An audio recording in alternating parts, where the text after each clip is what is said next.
Hello students. Now you can see easily the PN semiconductor PN junction diode. Okay. This is the apparatus for semiconductor PN junction diode. Here you can see the diode has a particular number OA791N34. This side is positive and this side is negative. Here is voltmeter, here is the ammeter, this is I, that is positive and negative connected with the battery. Here are two meters, one is voltmeter and second one is the ammeter. Now you can see easily the voltmeter has basically two scales. One scale is from 0 to 90 and another scale is from 0 to 1.5 volt.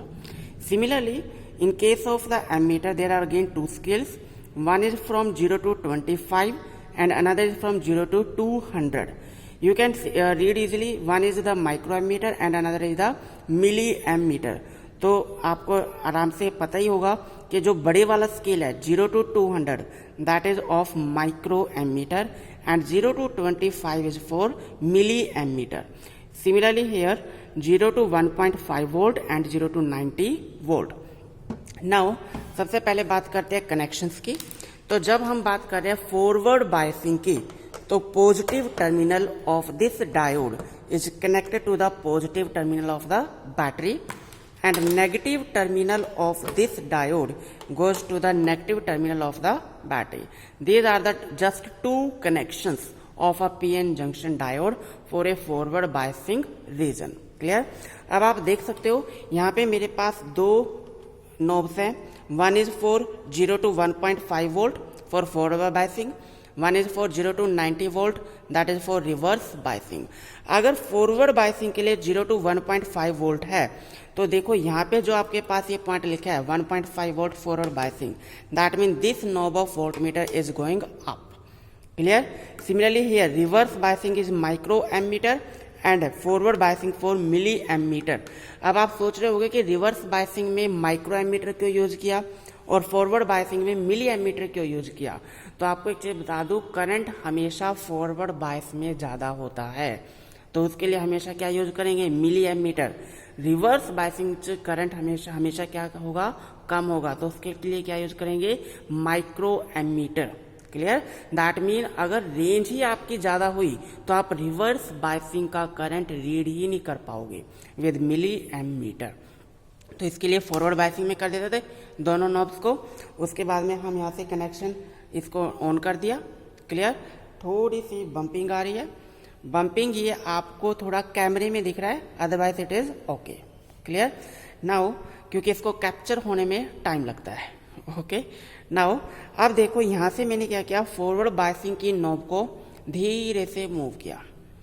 Slowly move करना है. It is very sensitive device.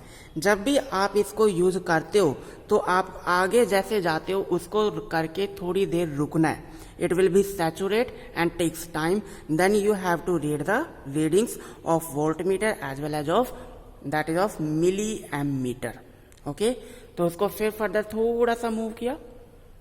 Okay तो आप देख रहे हो needle केवल voltmeter की हिल रही है. करंट की वैल्यू यहाँ पे क्या आ रही है, 0 आ रही है. और यही आपको समझाते हुए ग्राफ में कहा था कि जैसे आप वोल्टमीटर को इंक्रीज करते हो, एट वंस मिली एमीटर या एमीटर की रीडिंग शो नहीं होती इन स्टार्टिंग. क्लियर? तो इसके आप यहाँ से वोल्टमीटर और एमीटर की दोनों की रीडिंग इजीली नोट कर सकते हो. फर्दर इसको जाते जाओ इंक्रीज करो. एक पॉइंट ऐसा आएगा कि जिसके ऊपर करंट एट वंस इंक्रीज हो रहा है. अब आप देखो वोल्टमीटर अभी आउट ऑफ स्केल नहीं गया, पर करंट की जो नीडल है, एमीटर की जो नीडल है, वो आपके पास क्या गई, आउट ऑफ स्केल चली गई. यहां तक ये बात समझ में आई. तो ये आपके पास क्या है, फॉरवर्ड रीजन. करने के बाद में हम इसको दोबारा से क्या कर देंगे, 0. अब ये रीडिंग्स जो आपके पास अभी मैंने दिखाई हैं, इन रीडिंग्स को मैंने नोट डाउन किया हुआ है. ठीक है? इन रीडिंग्स की हेल्प से आप ग्राफ प्लॉट करके मुझे शो करोगे. Clear? This is experiment apparatus circuit diagram. Circuit diagram ये मैंने बुक से बनाई है, पर आपको वो बनानी है जो आपको एपरेटस अभी दिखाया. After that observations. ठीक है? You can read the observations clearly for full scale. ये जरूरी नहीं है कि आप मेरे स्टाइल से ही लिखो. ठीक है, मैंने जस्ट इसको ब्रीफ में और फटाफट लिखा है, तो इसको आप अच्छे से लिखोगे कि फॉरवर्ड बायसिंग में फुल स्केल की रेंज क्या है वोल्टेज की, फिर इसका लिस्ट काउंट निकाला वोल्ट मीटर रीडिंग के लिए। फॉर रिवर्स बायसिंग आपके पास क्या रेंज होगी, similarly for current that is for forward biasing and for reverse biasing. After that observation table, observation tables में ये रीडिंग्स आप इजीली देख सकते हो।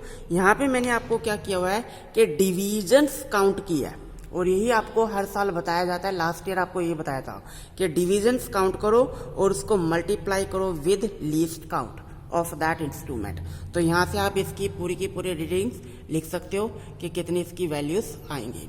यहाँ पे एमीटर रीडिंग स्टार्टिंग में केवल कितनी चल रही है, 0 पे ही चल रही है सारी। किस पॉइंट पे जाके करंट की वैल्यू आपके पास आई है, when you have given 6 × 0.025 volt of voltage, उस पॉइंट पे जाके आपके पास क्या आई वैल्यू, करंट की वैल्यू है। That's very important point. That mean इस पॉइंट से आपके पास करंट की वैल्यू आनी स्टार्ट हुई है, पर इससे पहले आपके पास टोटल वैल्यू ऑफ करंट की कितनी वैल्यू आ रही थी, 0 आ रही थी। ओके, इसी को आगे चलते हैं। These are the next readings. Then 7 × 0.025 list count से आप मल्टीप्लाई कर लोगे, वही लिस्ट काउंट यहाँ पे सेम चलना है। इसको यहाँ पे हम मल्टीप्लाई करेंगे 0.5 से, 2 × 0.5। ये पूरा का पूरा आगे करके कितना आएगा ये मैं नहीं लिख रहा, ये आपका होमवर्क है, ठीक है। लास्ट आपके पास 35 × 1 पे करके जैसे गया, then it is out of range. तो यहाँ पे आपको स्टॉप हो जाना है।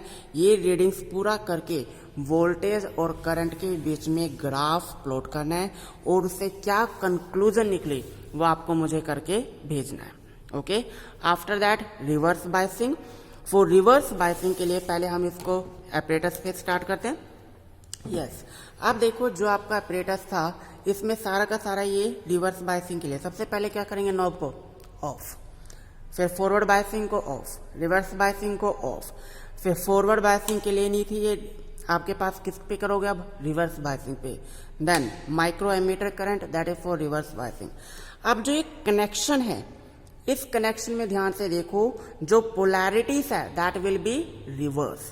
दैट मीन पॉजिटिव टर्मिनल और नेगेटिव टर्मिनल्स की केवल क्या हो जाएंगी, पोलैरिटीज चेंज, बाकी सब कुछ आपका क्या रहेगा, सेम।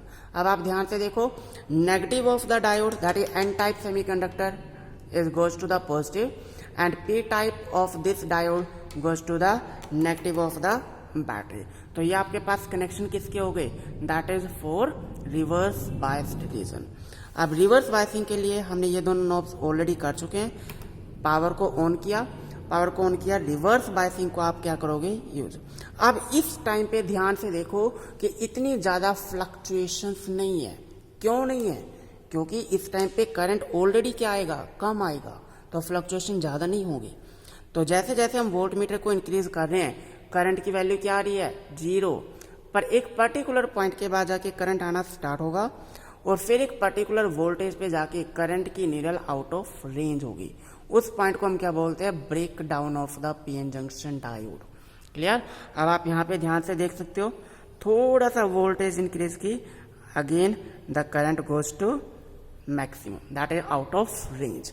तो ये पॉइंट जिस वोल्टेज पे आया वो वोल्टेज क्या होती है, breakdown. Okay, either in PN junction और in zener diode. Zener diode पे हम बाद में बात करेंगे, पहले पीएन जंक्शन की बात कर रहे हैं। इसको ऑफ कर देते हैं। क्लियर। अब इसी रीडिंग्स को मैंने यहाँ पे नोट डाउन किया हुआ है आपके लिए। इसका लिस्ट काउंट अब चेंज हो गया। लिस्ट काउंट इसका किस पॉइंट से चेंज होगा, that is for reverse biasing के लिए, दैट इज 1.5 वोल्ट। करंट की रीडिंग चेंज हो जाएगी, क्योंकि अब आपका जो यूज होगा स्केल वो होगा माइक्रो एमीटर का। तो आपके पास यहाँ पे कितना निकला हुआ है, 4 micro ampere. Clear. Now you can see easily, यहाँ पे मैंने इसको चलो लिख दिया, नोट कर दिया, पर ये सारा होमवर्क आपको करना है इजिली। इसको मैं अच्छे से शो कर रहा हूँ, आप इसको देख सकते हो, नोट कर सकते हो, और अपना नोट करने के बाद में आपको रिवर्स बायसिंग, फॉरवर्ड बायसिंग दोनों का क्या प्लॉट करना है, ग्राफ प्लॉट करना है। क्लियर। तो ये वाला पूरा का पूरा पॉइंट है आपके पास। इसके आगे ये पूरा क्या गया, आउट ऑफ रेंज गया। यहाँ पे आपका एंड हो गया एक्सपेरिमेंट्स का। क्लियर। ओके, इतना पॉइंट। तो ये सारा का सारा आपने सुन लिया, कर लिया। आपका होमवर्क ये है कि आप इनके ग्राफ प्लॉट करके मुझे दोगे, ठीक है, विद प्रॉपर आपकी पूरी जो फाइल है वो बननी चाहिए और ये एक्सपेरिमेंट उस पर परफॉर्म होना चाहिए और इसका रिजल्ट कंक्लूजन आप मुझे लिख के पूरा फाइल्स की जो प्रैक्टिकल फाइल है उसकी आप पिक्स लेके PDF बना के फर्स्ट एक्सपेरिमेंट की आप मुझे मेल पे सेंड करोगे। Thank you.